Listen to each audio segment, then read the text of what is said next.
Hello, good morning my dear students. Welcome back once again. So today we will discuss isothermal and adiabatic process. So let's get started with the first process, that is isothermal process. What is isothermal process? As I always say that try to find a meaning inside the words. Iso means same, thermal means related to heat energy. It means same heat energy like something. So the process in which the pressure or volume of a body or of a system may change. May change means it may either increase or decrease, but temperature remains constant. That process is called isothermal process. So since I have told that isothermal same temperature has to be constant. So we have already got an initial preliminary concept or condition of isothermal process. But if the temperature of any process remains constant, that process can be considered as isothermal process. But it is not only that, it means a lot. So from this statement, that is the temperature remains constant, it may arises in our mind, or it may seems like that throughout the entire process, that is during isothermal process, from beginning to till end, the temperature is fixed. That is, if during beginning the temperature is suppose if 30 degrees centigrade, then till at the end it will remain or fixed at 30 degrees centigrade. But no, it is not like that. Absolutely not. It is not constant. It is made constant by some arrangement. How? Let explain with an example. Now suppose for any body or any system, take some example of gas. Suppose some gases of fixed masses are confined or kept inside a container, that is a cylinder or anything else. But now if through heating, if suddenly if we expand the gas, because through heating the gas will expand in volume, increase in volume, which means nothing but expansion of gas. So now if this expansion is done rapidly, very quick, then what will happen? So since gas is expanding, so obviously it will do some work against external pressure, as I have already explained in the previous video of work done by gas through example of blowing of balloon. Since the gas is expanding and the atmospheric pressure or the wall of the container will oppose in its expansion, so the gas will fight. So to do this, the gas will need to do some work, and to do this work it needs some energy. And from where it will get energy? It will take the internal energy from itself, that is from its stored internal energy. Nobody will supply the energy to the gas. To do this work, the required energy the gas has to take from its stored internal energy. So it means it will have to expand some energy. It will have to expand some energy, which in turn results the reduce or decrease in internal energy. It means the temperature of the gas of the system or the system will fall down, which may lead to the cool down the gas. It means temperature is falling, temperature will fall down, falls. Temperature decreases. But if the process has to be isothermal, temperature cannot be increased or decreased. It has to be constant. So how is it possible?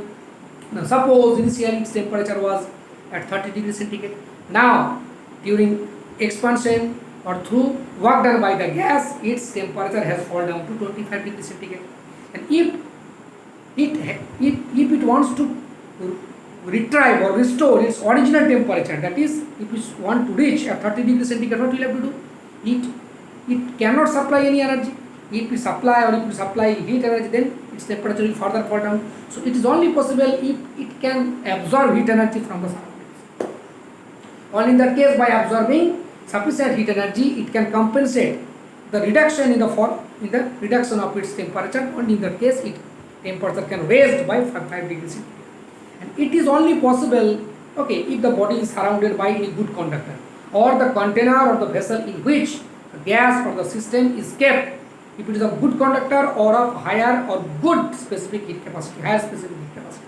Only in that case it can absorb heat energy from the surroundings. But the fact is that in the same case, if the process is done very slowly, because if the process is done very rapidly, then everything will happen very fast. Then in that case, the system or the gas will not get ample time to absorb heat energy from the surroundings. Okay, so it means if the process is done or performed very slowly, then while falling down in the temperature, at the same time, as soon as it will lose temperature, or it will fall down in the temperature due to losing in heat energy, at the same time it will lose heat energy, it will absorb that amount of heat energy so that it can raise its temperature up to 30 degrees centigrade. Clear? I think you have understood. So it means we have understood that if any process is slow and if it is surrounded by the good conductors and of higher specific heat capacity, only in that case there will be possible of exchange of heat between the body and the surroundings, because during the expansion of the gas, temperature will fall down due to work done by the gas, and if it wants to keep its original temperature, then it have to absorb the heat energy. And how is it possible? It is possible only if the body is surrounded by a good conductor. Only in that case the exchange of heat energy between the body and the surroundings is possible. So this is called isothermal expansion, since gas is expanded. Now what happens if the gas is compressed? Okay, that is suddenly opposite thing will happen. Compression means if we compress the gas suddenly, like this, like just like pressing the throat, isn't it? Just like galadabala. This is. So in that case pressure will increase, means volume will decrease. So it means in this case the gas won't need to do any work. It will just sit with an ease. External energy is generally added with it, since in this case work is done on the gas. Here gas is not doing any kind of work, because here it doesn't need to fight with the atmospheric pressure, because it is not expanding, it is contracting. So, and contracting by external pressure. Okay, so external energy is added with it. Will be added with its internal energy. So its internal energy will increase, means heat energy will increase, which in turn lead to the increase in its temperature. Now again, in this case previously temperature was decreasing, but here temperature is increasing again, which doesn't suit with the condition of the isothermal process. So in this case temperature is increasing. It means previously temperature was 30 degrees centigrade, now suppose it is 35 degrees centigrade. So what we'll have to do to maintain or remain temperature at constant, that is at 30 degrees centigrade, it will have to lose heat energy. It will have to supply heat energy where? To the surroundings. Same case previously deficit or lack of heat energy, so it needed to absorb heat energy from the surroundings. Here excess of heat energy means rise in the temperature, but if it wants to maintain its previous temperature or constant temperature at 30 degrees centigrade, it will have to supply some additional energy to the surrounding so that its temperature can fall down and reaches to 30 degrees centigrade. So again exchange of heat energy. So it means the process again has to be slow, otherwise it will not get enough time, because we need to give enough time or opportunity, scope to the system, so that in case of deficit, in case of falling down of temperature, it can get enough heat energy from the surroundings, or in case of heating up or increase of temperature, it can supply additional energy to maintain its original temperature. So what are the conditions? That is, the process, the temperature has to be obviously constant, the temperature has to be slow, and obviously the most important fact is that it should be surrounded, or the container in which the system or the gas is contained or kept has to be a good conductor and of good or higher specific heat capacity. Clear? So this is isothermal compression. Previous was isothermal expansion, and this is isothermal compression. So it means the body has to be surrounded by good conductors, has to be of some very specific heat capacity, good specific heat capacity or high specific heat capacity, has to be, and it has to be slow process. Now process may be faster, but we need to look upon the fact that whether the body is surrounded by good conductor or not. Otherwise it cannot exchange between the exchange of heat energy from the body and the surroundings. Next moves on to adiabatic process. Again, adiabatic means something is a suffocative system, just opposite to isothermal process. In isothermal process temperature is constant, adiabatic process opposite. What was happening in case of isothermal process? Temperature was constant. Okay, here temperature is not constant. It means temperature falls and temperature increases. Okay, so do the same experiment with this process. Okay, so now if we suddenly, if suddenly the same process, if we expand a gas suddenly very rapidly, then what would be the case? What will be the result? Again, the temperature of the gas will reduce since what is done by the gas. Now in this case, if the process is slow or the body is surrounded by some good conductors, then slowly and gradually again it will just absorb heat energy. It will get enough time, enough opportunity, enough scope for absorbing heat energy from the surroundings and maintain its previous temperature. Means it will be a isothermal process. But if the process had to be adiabatic, then heat cannot be, there should not be any heat exchange between the surroundings and the body. Otherwise, it would be isothermal process. So it means here in this first cases, temperature is reducing. It means there will be no heat exchange. So the process in which temperature doesn't remains constant means if there is no exchange of heat energy between the body and the surrounding to the body, heat cannot go out or come in. That's why it is called adiabatic. Adiabatic means suffocating, confined to something. Okay. So temperature doesn't remain constant.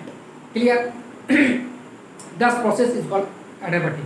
But to fulfill the adiabatic process or to make feasible the adiabatic process, what are the conditions? Since in case of isothermal process, temperature has to be constant. So what to do in case of fall down temperature? It should have sufficient, it can absorb sufficient heat energy from the surroundings. Again, in case of excess temperature, it can supply. So it has to be a good conductor surrounded by. In this case, temperature cannot be constant. So what is the required cases? The body should not be surrounded by any good conductors, or the container in which it is kept cannot be good conductors, but instead of that it should be insulator or bad conductors. Why? Because it is not happened, it will be isothermal process. The body has to be and the process has to be taken very rapidly. If the process is slow, it will get enough time to exchange the heat energy between the body and surroundings. In case of fall down of temperature, it will absorb heat energy from the surroundings, temperature will increase and remain constant. In case of increase of temperature, it will supply heat energy to the surroundings, again temperature will remain constant. So it cannot happen in this case. It is adiabatic process. Temperature cannot be remain constant. If it is initial process decreasing, it has to keep decrease. If it is increases, keep increases. So the process in which temperature doesn't remain constant or there is heat is generally confined within the system, doesn't go out or doesn't enter, come in. It is called adiabatic process. And how is it possible? The process has to be faster so that it cannot get enough time or opportunity or scope to exchange the heat energy between the body and the surroundings. If there is no exchange of body and the surroundings, how is it possible? If the body is surrounded by the poor conductors, only that. So everything is just opposite. Temperature is constant, temperature is not constant, temperature is changing, isn't it? There is enough heat exchange between the body, there is a suppressive heat exchange or exchange of heat energy between the body and the surroundings. No exchange of heat energy between the body and the surroundings. Clear? Now in this cases, temperature is constant. It obeys Boyle's law. Since temperature is constant, that since temperature is not constant, it doesn't obey Boyle's law. Clear? It is surrounded by good conductors and of higher specific heat capacity. It is surrounded by poor conductors. Clear? In this case, its temperature remains constant. So there is no change in its internal energy. As I said, its internal energy depends on the change in temperature. Temperature remains constant, no change in internal energy. Since temperature doesn't remain constant, it's only changing. Okay. In case of there is no changing, but its internal energy changes since temperature changes. So the first process during expansion, it was called adiabatic. So if we expand a gas suddenly, what would happen? Temperature will fall down. And if it has to be adiabatic process, it has to be covered by, surrounded by the poor conductors so that it cannot absorb the heat energy from surroundings. Or surroundings, if wants, it cannot supply heat energy. So temperature is still falling down. And this is called adiabatic expansion. Clear? So in case of adiabatic expansion, we can say that is internal energy of the gas is decreases due to falling in temperature.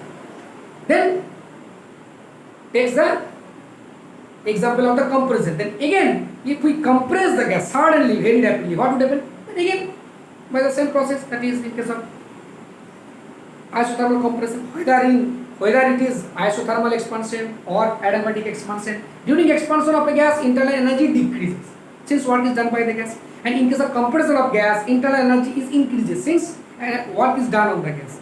So in the case, if you suddenly compress a gas, so its internal energy will increase. Since increase, so temperature is increases.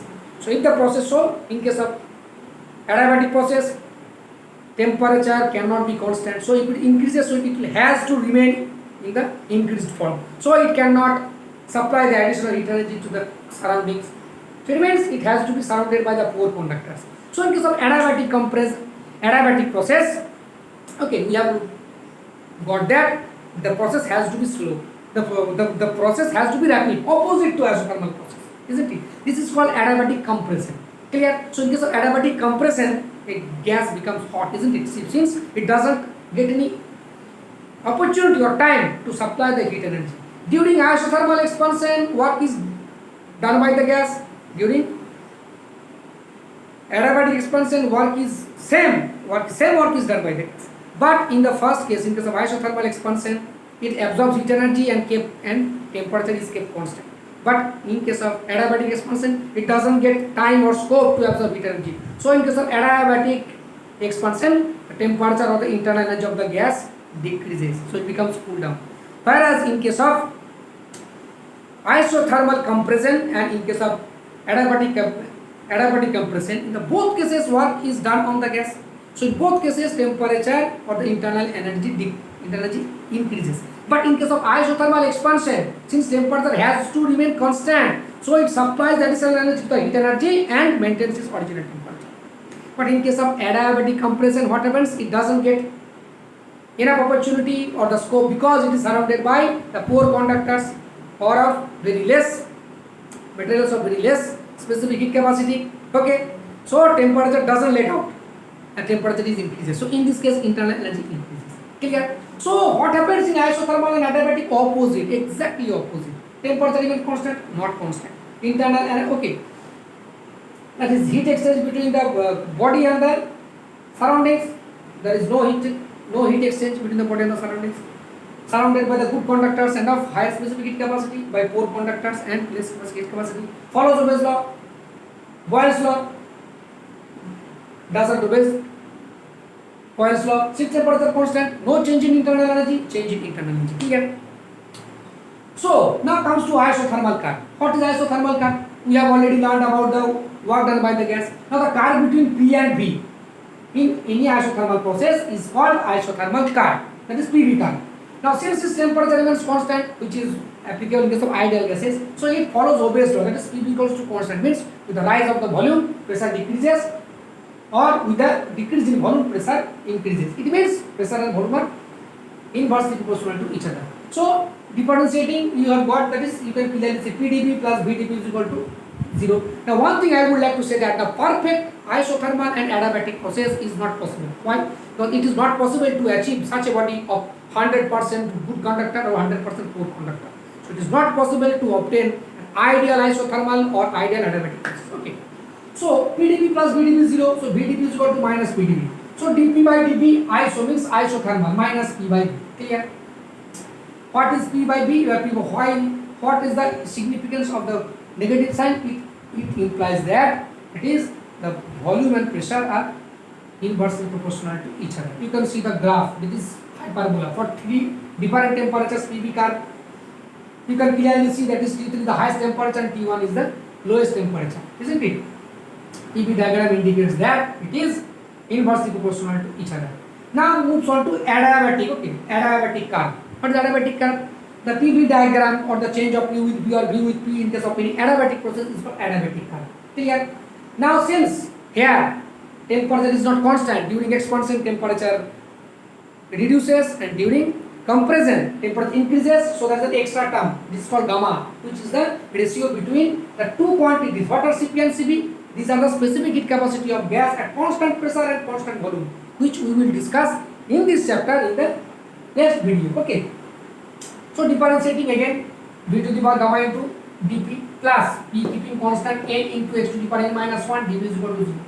So calculating all this vdP here and then moving this part to the right side, then dP by dV, then minus gamma, then P into v to the power gamma minus 1 by v to the power gamma, then minus 1 means that is v, So v to the power gamma, v to the power gamma cancel. So we have dp by dp. This is the curve. This is the curve. dp dt minus gamma p by b. So dp dp adiabatic. Adiabatic means adiabatic. So minus p by b gamma. Now look, what is minus p by b? Minus p by b is the isothermal curve, isn't it? So in place of minus p by b, we can write dp dp. I, a for adiabatic, I for isothermal equals to gamma. So here we can see gamma is the quantity which is the ratio between the adiabatic curve and isothermal curve. From this value we can easily say that this adiabatic curve is much having greater value than that of isothermal curve. Why? Because adiabatic curve equals to some quantity gamma into isothermal curve. Okay. So from the graph you can see this is adiabatic curve, isn't it? This is the slope of the adiabatic curve which much steeper than that of isothermal curve. Clear? Why? Now during expansion you can see, during isothermal expansion, initially the temperature falls down, isn't it? Temperature decreases, but again by absorbing heat energy, it means initially volume decreases, but again absorbing heat energy and rises its temperature, volume increases. So increase in volume is more. Whereas in case of adiabatic expansion, what happens? Initially, what happens? It remains fixed. Its temperature reduces. It means it doesn't have any opportunity to absorb heat energy and increase because it is adiabatic process. So in case of adiabatic expansion, what is done by the gas during expansion? Temperature reduces, volume reduces. So in case of adiabatic expansion, isothermal expansion, we can say that increase in volume is more. Whereas in case of adiabatic expansion, increase in volume is less. So this is denominator is less. So that's why it has more value, steeper value. Again, if we take the example of the opposite, that is isothermal compression. In case of isothermal compression, what happens? Initially, in internal energy increases, temperature increases, means volume increases. Then again by supplying the heat energy, excess additional heat energy, supplying it to the surroundings, falls down. So it means decrease in volume is more. Decrease, again it is change. Increase, what do you mean by D? D means change. What do you mean by change? Either it is 0 to maximum, it is change, 0 to minimum. As I said, that is 0 to 100, it is also called change. 0 to minus 100, also change. So D means change. If it increases, it's change, obviously. So initially, during isothermal expansion, initially the volume was decreased, isn't it? Since temperature falls down, again by absorbing heat energy, it increases. So increase is more. But in case of adiabatic expansion, initially temperature reduces. So increase in volume is less. So that's why its steeper is more. In case of isothermal compression, initially temperature was more. So it means volume was more. Again by supplying heat energy, it reduces heat energy. It means reduce or decrease means change in volume is also more. Whereas in case of adiabatic compression, during compression, work is done on the gas, temperature increases. So temperature is fixed. It's neither, it doesn't decrease. It is fixed at the same value. That is increase. So decrease is again less. That is change is less. So in isothermal compression, at first increase then decrease. So decrease is more, but here decrease is less. That is more decrease. Increase. In case of adiabatic compression, initially increases, then there is no sign of its decrement. So decrease is less. So its denominator is always less, whether it is increase in volume or decrease in volume. In isothermal expansion, increase in volume in case of isothermal expansion is more, whereas in case of adiabatic expansion, increase in volume is less. So that's why it has much steeper value. Again, in case of isothermal compression, decrease in volume is more, whereas in case of adiabatic compression, decrease in volume is less. So its denominator is always less in case of adiabatic curve. So if the denominator of a fraction is less, then its entire value will be more. So that's why you can see it has that. Adiabatic curve has much steeper value. Is much steeper than that of isothermal curve. Clear? So now moves on to some important discussion. That is in case of isothermal process. Okay, since from first law of thermodynamics we have already learned that is dq is equal to du plus dw, or dw is equal to pdv. It means the required heat energy is used up in two parts. Some parts is generally used to increase its temperature, means increase in its internal energy. The rest part is for the gas to do some work against external pressure. Now since in case of isothermal process, what do you get? We have got that the temperature is constant. D means change. So temperature is remains constant. So internal, there is no change in its internal energy. Since internal energy depends on its change in temperature. So we can say du is equal to 0. Okay, sorry, here dq is not 0. Here du is equal to 0. Since temperature is constant, so there is no change. Du means change, d means change. You already know. So d is equal to 0. This term. So dq is equal to dw. Here dq is the total number of heat energy supplied. dw is the work done by the gas. So it clearly means that whatever be the heat energy is supplied in case of isothermal process, the total heat energy is generally utilized by the gas to do work against the external pressure. There is no part of the heat energy is used up. It has no role to increase in its internal energy because temperature is constant and derivative of constant is 0, so d is equal to 0. So the required heat energy in case of isothermal process, the total heat energy is totally used up in case of work done. Okay. Moves on to adiabatic process. Okay. Now in adiabatic process, most interesting fact that the gas is sometimes cooled and sometimes generally heated. Why? Look at this. So dq is equal to du plus dw. Unlike isothermal process, in adiabatic process there is no exchange of heat energy. Temperature is not even constant. Total heat energy is constant, isn't it? Heat energy cannot come out or cannot enter or cannot go out. So dq is equal to 0. There is no change. So dq is equal to 0. There is no supplement of energy from, isn't it? From the system to the surroundings or surroundings to the system. No energy can heat or come around. So it is 0. So dq plus dw. There is no exchange of heat. No exchange of heat between the body and the surroundings. So change in the heat energy is equal to 0. So now du plus dw. So du plus dw. So du equal to minus dw. Now during expansion we already know that work is always done by the gas. Since volume is increasing, in this case work is done by the gas is considered as positive, which I have already discussed in my last video. So since it is positive, so it is du is equal to minus dw, remain minus dw, because here during expansion, it is not example, it is expansion. During expansion work is done by the gas. Since during expansion volume is increased, so this is work done is taken as positive. So plus dw plus minus minus. So du is equal to minus, you can see. Minus indicates that internal energy decreases. Means heat energy decreases, temperature decreases, that is cooled. Gas cooled down. What happens? During the tire burst. During the burst of the tire, cooled air is generally, isn't it? Cooled air is released. Why in this case? In this case during expansion, this is called adiabatic expansion. Clear? Adiabatic expansion. In this case, work is done by the gas. And heat cannot, okay. So in this case, suddenly when it bursts, isn't it? The total internal energy, the total heat energy is equal to 0. So here internal energy decreases. Here work is done by the gas during adiabatic expansion. Mind it. So here you can see, isn't it? So here the gas, the total internal energy of the gas is decreasing. So minus dw. So in this case, the gas is cooled down. Opposite thing happens in case of adiabatic compression. It means during, unlike burst, when we insert the pressure inside the tire, in this case generally work is done on the gas. So du is equal to minus dw.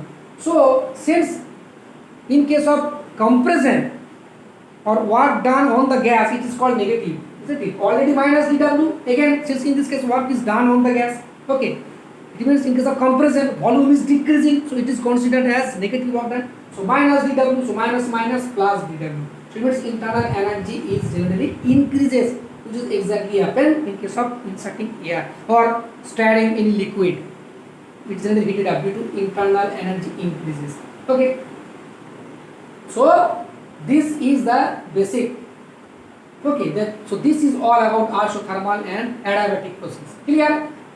And the heating and the cooling of the tire. Okay. During burst or during inserting the air. Since in the first case internal energy decreases, so that's why it is cool, temperature decreases, whereas in case of second case inserting air or pressure inside the tire, internal energy increases. So that's why, okay, the tire seems or it happens to be heated. Okay, so this is all about isothermal and adiabatic process. Hope you have understood. Meet you in next video.